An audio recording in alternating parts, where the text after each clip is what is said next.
जय भीम साथियों। आप जो आजकल वीडियो सोशल मीडिया पे देखते हैं कि अब दौर आ रहा है कि 2024 का इलेक्शन सिर पे है। उस हिसाब से कुछ लोग कहते हैं कि संविधान एक पक्ष में लिखा गया है। बाबा साहब ने जो संविधान लिखा था, तो वो संविधान दलितों के पक्ष में लिखा गया है। तो ये बात सरासर झूठ है, क्योंकि आप भी इस चीज़ को देखें कि जो महिला हैं ऊंचे वर्ग की हों या निम्न वर्ग की हों, कोई से वर्ग की हों, सबको बाबा साहब की बदौलत से ही उन्हें अधिकार मिले। जो बाबा साहब ना होते तो महिलाओं के लिए अधिकार नहीं होते, बाबा साहब नहीं होते सब राजा राजा बनते चले जाते, गरीब गरीब होता चला जाता। इस चीज़ को आप समझें। पॉइंट दूसरा, जैसा कि अब आप देख रहे हो डेली आए दिन 2024 का इलेक्शन जो हमारे सिर पे, उस हिसाब से हमारे जो विधायक हैं, नेता हैं, जो भी हैं, वो हमारे घर आएंगे, अब हमारे पैर छूएंगे बाकायदा। क्योंकि अब उन्हें दिख रहा है कि 24 का इलेक्शन हमारे सिर पे है, हमें जीतना है। तो जीतने के लिए वो हमारे पैर छूएंगे, हमसे झूठे वादे करेंगे। उन वादों से हमें बचना है। हमें अपनी वो सरकार चुननी है जो सरकार हमें अच्छी लगे। हमें वो सरकार चुननी है जिस सरकार के आदमी हमारे घर आए हैं।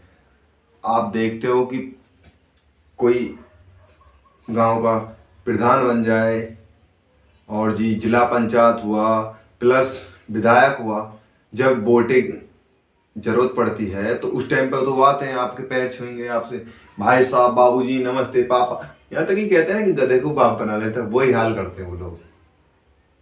इसलिए हमें उन लोगों से सतर्क रहना है। वो आएंगे दोबारा हमसे, फिर वही अपील करेंगे, हम तुम्हारा कच्चे मकान से पक्का मकान बना देंगे, हम तुम्हें घर घर पानी लगा देंगे, हर टंकी लगा देंगे। हमें उनसे बचना, आपकी गली को पक्का करा देंगे वो नहीं। हमें उनसे कहना है कि आप 5 साल हमारे यहाँ पर एक बार रह चुके हो, आपने क्या कराया, आप उनके काम, आपने कोई विकास कराया, उस विकास को गिनवाओ हमें।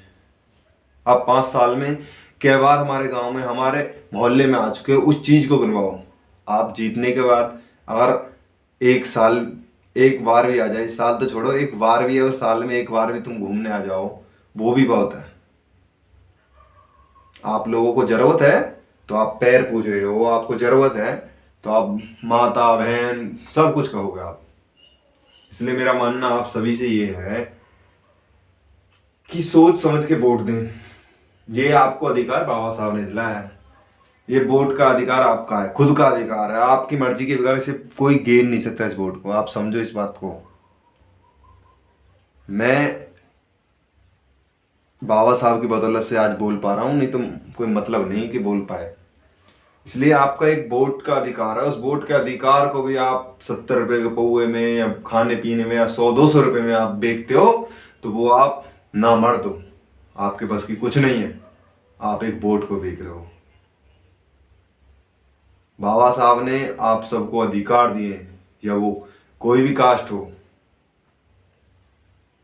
आप उसकी जाति देख के वोट मत दो। आप देखो तो उसके काम देखो, आप उसके नाम देखो, उसका प्रचार देखो कि उसने कितना काम किया, उसने कितना विकास किया है। आप वो ना देखें कि मेरे कास्ट का है। अरे कास्ट पे जाओगे तो मारे जाओगे। अपने वोट का अधिकार बाबा साहब ने दिलाया, इस चीज को भूल जाओ कि हमें वोट जहां पप्पू कहेगा ना कि पप्पू वहां देनी है वोट, वहां नहीं देनी वोट। अपना अधिकार है, हमारा जहां मन करेगा वहां वोट देंगे। उन लोगों को बता दो जो लोग कहते हैं कि 70 रुपये पप्पू हम बेच देंगे। हम अपनी वोट को अपने हक के लिए मरेंगे। तो एक वोट के लिए आप यार, एक तो आपकी सब चीज चली जाती है। एक वोट ही है जो आप खुद की मर्जी से गिर सकते हो। उस वोट को भी आप बेच दो तो क्या फायदा। कुछ लोगों को मेरी बात बुरी लगेगी, पर कोई नहीं, मैं जैसा भी साफ कहने वाला हूँ। जय भीम।